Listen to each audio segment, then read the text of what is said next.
Hello viewers, Super GT here. Welcome back to Interlagos for the 5 gazillionth time this millennium. As this race is a popular one on this game, it must be said. Seems to come up every couple of weeks, but here we are again. Now, just to spice things up, we've gone for the nice Taylor Swift livery, licking away the crumbs from the disco packet she just eaten. And this livery is worth about a second a lap. No word of a lie, Taylor Swift is OP on Gran Turismo. Now, you saw the title, we're going to go and use some bad cars, but to begin with, I used some good ones. Just for some very quick racing, I'll recap them very quickly here. So this was the first race, in the Audi R8. So the R8 is the quickest car for this race, as it has the quickest qualifying time, and the race, no fuel, no tyre wear to worry about. So you're just driving the car as it is. The R8 is the quickest car, so I'm going to go for this car and see how it goes. Now, these races were very dull, these first two, which is the reason why I eventually went and spiced it up by using some crapper cars. But this was about as exciting as things got, as we ended lap 2 behind the Spaniard, moving over to the right hand side, the outside. Check out the radar. We tried to go around the outside. There's just a tiny touch and it doesn't quite pay off. So we have to settle back into our third place. And that was the full extent of excitement for that one, as we round out lap 5 of 5 and cross the line on the podium in third, where we started. So not too much in the way of drama to report, really. So we went again in, this time, the Mercedes AMG. Normally a very reliable car, very trustworthy in Group 3.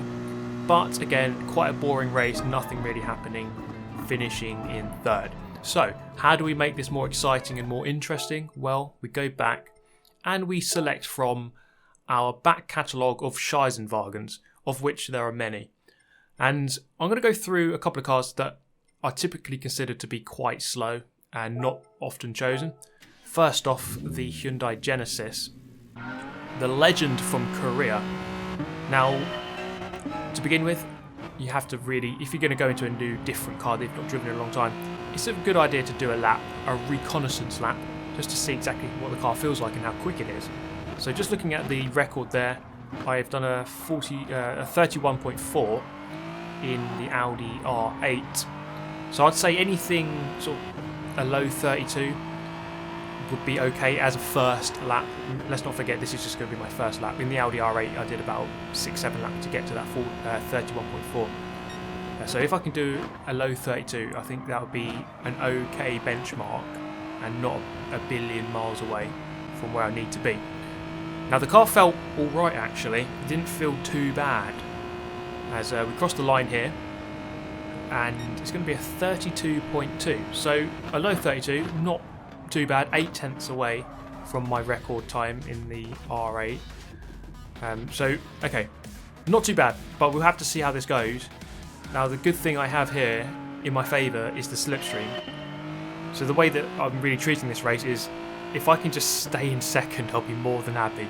Because I'm going to come under savage assault from those behind at some point, presumably. So the main thing I really have to do is just stick with this guy in the Porsche as long as possible. Stay in the slipstream. We all know that slipstream is really OP, really sort of strong in this game. So just make the most of it. See, he goes to the left, I'll follow him. Make the most of it in the slipstream. So the thing I'm really thinking here is that the fastest cars in this race, around this circuit, you can do sort of low 31s. We'll see what this car can do. It'd be interesting. I'm in the slipstream, so that will help. And I would estimate the slipstream around this circuit would be worth at least a couple of tenths, maybe 3 or 4 tenths, maybe half a second. So going to have to make the most of that, and we'll see exactly how quick this car can be. The main tactic, again, just stick in the slipstream and hold off the people behind as long as possible. As it was actually really close qualifying time. I don't know if you saw that before we started the race. I got a 0.4, but a lot of the people behind are on a 0.5 or a 0.6, so people aren't that much slower. They're very close in terms of time, and therefore you don't really want to get into their grasps behind. already dropping back off. We are 9/10 away from the leader. Let's have a look though at how quick this car can be in a straight, especially in the slipstream as well. So nearly 9/10 down, and then that gap comes down to 0.6, 0.5, gaining therefore about 3 or 4 tenths on that straight alone. So it must be worth more than that. The slipstream must be worth maybe 6-7 tenths possibly, if you're going to include this straight down here as well. Although having said that, the Porsche isn't that great in a straight line, as it's very, very good all-rounder, probably one of the best. Very easy to drive, just not that great in a straight line. Actually pulling away from the people behind at the moment, 1.5 seconds to the guy in third. That's good news. I'm just holding them off as long as possible in the Hyundai Genesis. It'd be good to see some, a lot more people using different cars. Often you choose these Group 3 races and 80% of people are probably using one of 2 cars for that race. But I do think that most cars are within a decent enough ballpark with the BOP, only a couple of tenths away normally. Of course, in the sort of the top levels, you just need every little advantage that you can get, otherwise you're going backwards. Okay, into the final corner, and we're going to come through here in a decent position. Okay, so only 4 tenths behind now. Let's see how quick the Korean monster is down the main straight. Actually, just tuck into this slipstream. Look how powerful it is. I'm getting really sucked hard right now. As we go for this, look for the switchback. Doesn't quite pay off. This guy obviously knows what he's doing, and he covers the inside and all the way into the apex. So there's no way to have got up the inside there, as I just could not get to the left-hand side. There have been a couple of moves where I've moved to the right to open up the inside as they move away. This guy did not fall for it, so good stuff. I'm going to try to keep him to the inside here as long as possible. He stays there, and then eventually move to the right, just trying to get him out of position, perhaps go for a cutback on the way out.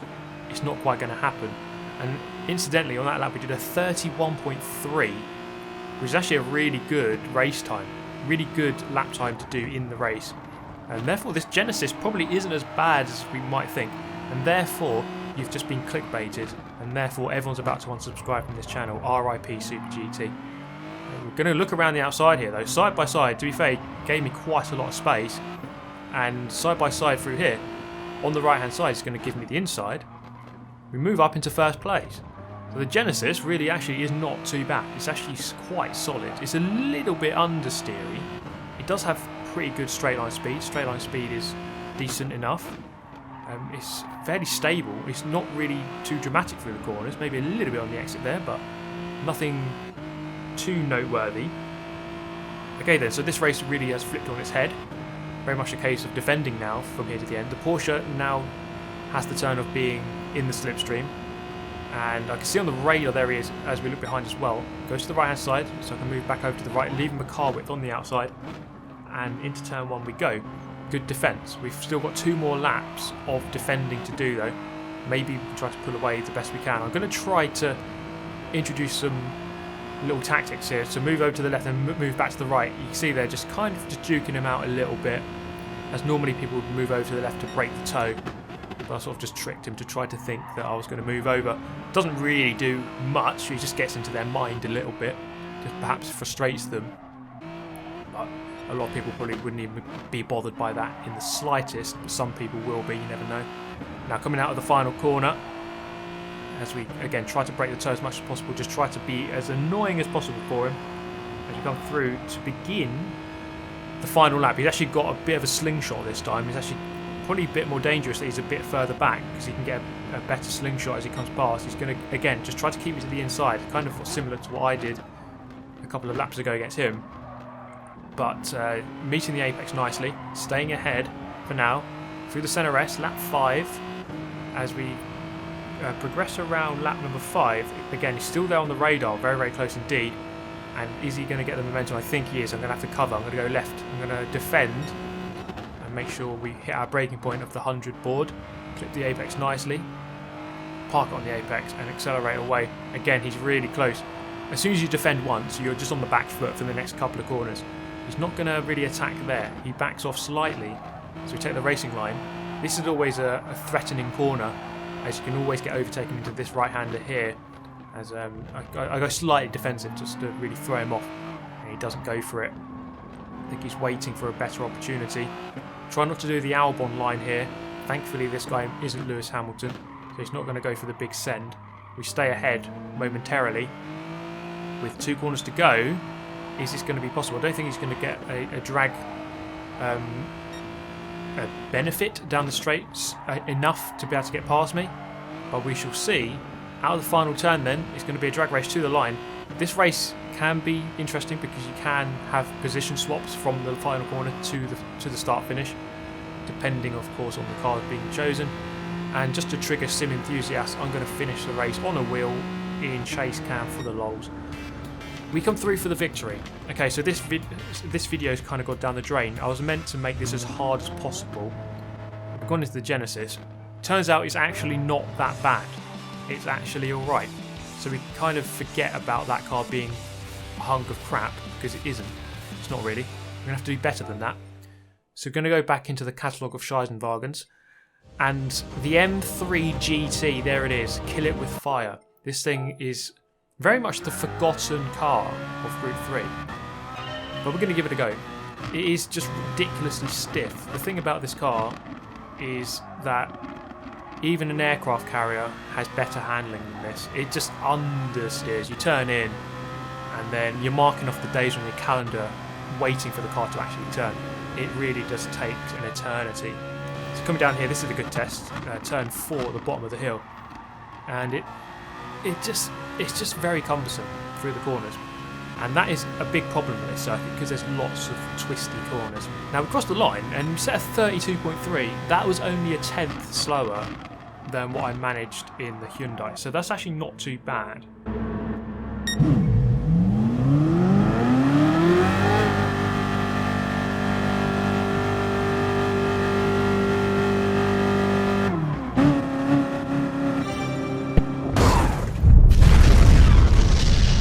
Okay, a decent time set in the shakedown, or not too bad a time, and a fantastic warm-up, getting acquainted with the Sao Paulo barrier.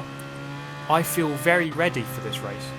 Now the M3 is, as I said, it's understeery, but sometimes with these understeery cars it makes them very stable, so there's no drama with the car. You don't really get oversteer and it's all over the place. It's quite easy to drive. It just takes forever to go around every corner. You have to kind of adjust to that a little bit. For those who've done the Lewis Hamilton DLC, you know what understeer feels like, because that is one of the most understeery cars in the game. The one that the AMG that you drive in that DLC. So that's kind of what the understeery feels like. But again, it's very much a case of stick in the slipstream and just try to just keep as close to these guys as possible before the guys behind start savagely assaulting me. Now, we've got a Ferrari at the front. Now the Ferrari's quite a difficult car to drive, as is the Audi, to be honest. The 2 cars in front of me, both quite slidey. You'll see that, especially from the Spaniard. Watch him slide about quite a lot. And another theme of this race is the fact that the Italian in the Ferrari is on the back foot. He defends a lot, and that gives me a chance to stay in the race quite a lot. Because if these 2 guys just went full speed into the distance, I probably would not be able to keep up. But because they're fighting a lot, it gives me every chance. Quite understeer again out of that corner, getting on the power, just wanted to go wide. Now this time this race is a little bit different. We're under assault from a Audi driver behind. Audi's probably the worst car to have behind you because it's pretty much the quickest car. Although I'd say the Nissan GT-R is probably the most annoying car to have behind you because it's so quick in a straight line. And this car is actually not too bad. You see there, the slipstream really paid dividends there, as I almost went for a move for second. If I can gain positions like I did in the Hyundai, that would not be too bad at all. Now coming through the end of the Centre S, down the hill, towards turn 4, I'm not quite able to go for this move, although it's good that I'm in a position actually to go around the outside almost, and it just understeered through the apex. I was quite a long way from the apex, to be fair, but we're going to get overtaken here. Now this shows you that sometimes it's really best just to stick in your position rather than go for a move, because sometimes you can go for a move and you can actually end up losing one, which is exactly what happened there. And as we go down into 4th, so we're going to, again, just try and stick as close as we can. Nothing really changes, you're just one position further back. Just try to stick with these guys as best you possibly can. Now these races are quite different because, of course, you have tyre wear races and you have no tyre wear races. Now, this is, of course, a race with no tyre wear. And it's hard to say exactly which are the best cars with and without tyre wear. So I don't know how they measure the BOP, I really don't. I would like to know that process a bit better. But it does matter if there is tyre wear or if there isn't, or if there's fuel saving or if there isn't. As a lot of cars do very well. Like the Audi R8 does really well when there's no tyre wear, but when there is tyre wear, it doesn't do that well. So that is a massive factor. Now coming down the main straight, sort of 2x2 formation into Noah's Ark. We're going to go around the outside, are we, of the Audi? Not quite. Just bundled a little bit wide. Tiny bit of contact. We're back into fourth. So the attack advance was rebuffed by the German there. And we're going to settle in to fourth now with the AMG Mercedes coming in for an assault. As the Ferrari up ahead, again, still going defensive. We're only a second away from the lead, despite all this fighting. But it's just the fact that Ferrari is going so defensive. You've gone for plan D, defend for your life. Now we're going to get hit twice here. One to open the gap, the second to open it again. Wasn't really happy about that. This guy comes up the inside. Wasn't really willing to play ball on that one, so we're going to make sure we with a muscular push, keeping our position.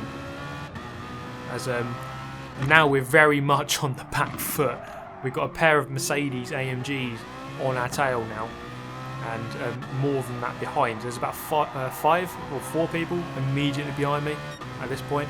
Luckily still in the slipstream range, but this race is going from bad to worse and just beginning to lose scent of the slipstream from the guys up ahead as they are beginning just to pull away. Now this one is going to get a lot more difficult in his final 2 laps. I'm in the slipstream still, thankfully. Drinking game for slipstream and assault. I think if you can go back, you'd probably be blind drunk by now. We're meeting the apex of turn 1, although the guy behind really got on the brakes and almost overtook me actually if we looked at the radar.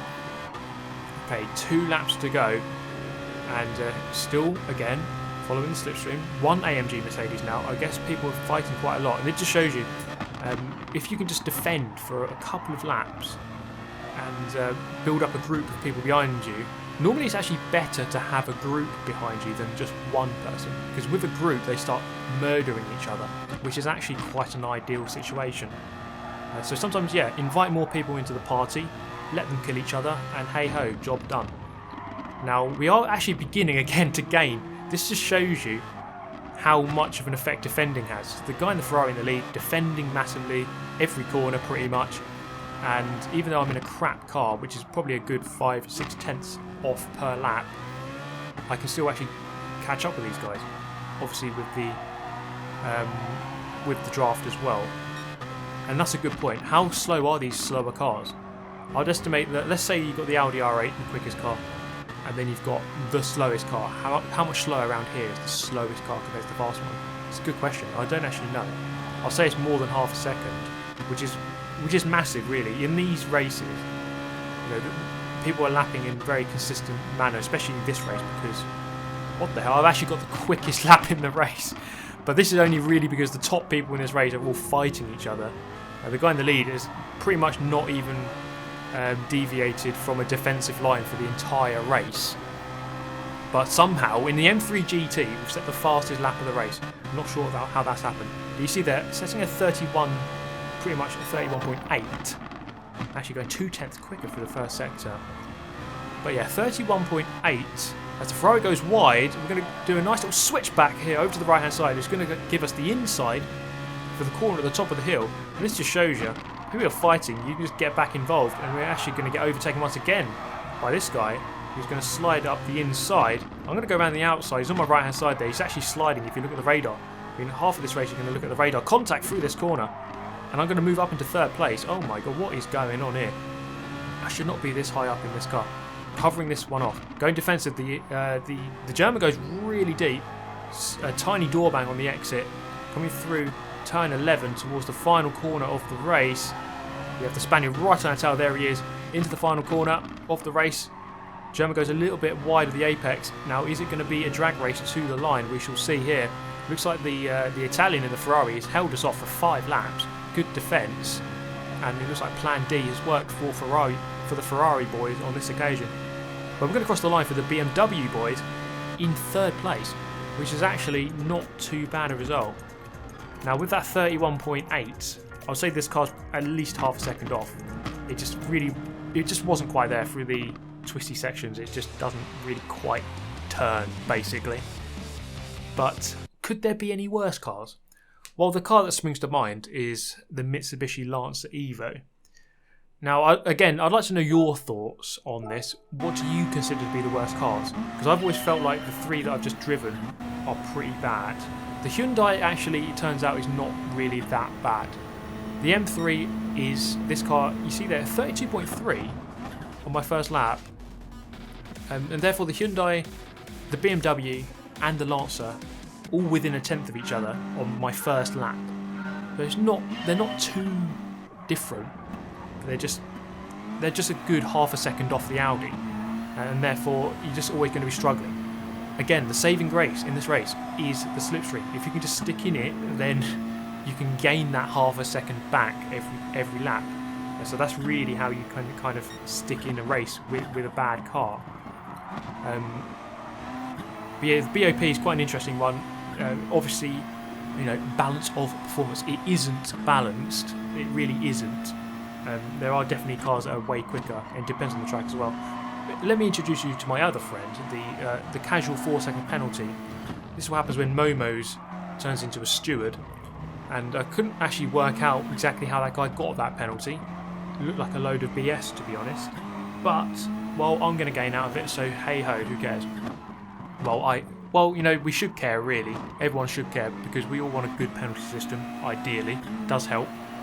Now, one other question I was going to have is, are the daily races a little bit boring? I mean, I love this race. I love Interlagos, and I love Group 3. But I think there's so many tracks that they could use. There's loads of tracks, but they keep utilising the same ones. And again, like this week, Group 2 Fuji. I mean, we've seen Group 2 Fuji a lot. Again, there's lots of other tracks they could use. I mean, Group 2 Interlagos would be interesting. Why not do that? There's so many possibilities and combinations they could use, but they don't, which is a little bit frustrating. But at the same time, I don't mind this race. It can be a good race. Now, coming down the back straight here, of course, the Brit in the lead is going to serve his penalty. He's going to drop down. I'm going to move up into 3rd place. Now, what's wrong with the Lancer? The Lancer is, I consider it to be very slow in a straight line. It actually wasn't too bad on that lap we just went past the straight just now. But again, I'm in the toe, so that's why it's actually not too bad. But the straight line speed is just very, very distinctly average or below average in this car. It really is not that good. And also, in terms of its benefits, it's actually alright through the turns. I'm sort of somewhat keeping up with this now sliding R8, but through the corners it's actually alright. This car is actually not too bad. It's just on the straight where it really does struggle, and you lose a lot of time on that straight. As we come through into the final turn, lap 2, through the apex and on the throttle. Let's see if we can keep up. You can see there, no, not really. We lost a couple of car lengths. And at the end of lap 3, I made a couple of mistakes here. So the car it's not the easiest to drive, let's put it that way. Now, I'm a second behind at this point. I should be gaining on the guys ahead, really. I'm in the toe. But I'm actually dropping back quite a lot. I'm dropping another tenth. I've dropped like 2 tenths already on this straight. And the R8 behind is actually quite quickly catching. I lost probably 3 tenths on that straight, even though I was in the toe. It kind of just shows you how awful this thing is in terms of straight line speed. Through the centre S, and then a bit further around, lap number 5 now. Managed to gain once again on the top guys. They really are fighting a lot, and once again in a crap car I'm gaining because people are fighting. Kind of just shows you sometimes you don't want to fight too much because you invite more people into the party. Perhaps that's what that German is doing. Like I said earlier, it's better to have a group behind you, because now I could savagely assault this Spaniard and give the German a bit of respite, but I'm not going to do that because there's no real space to do it. I've done a 31.7 in this car.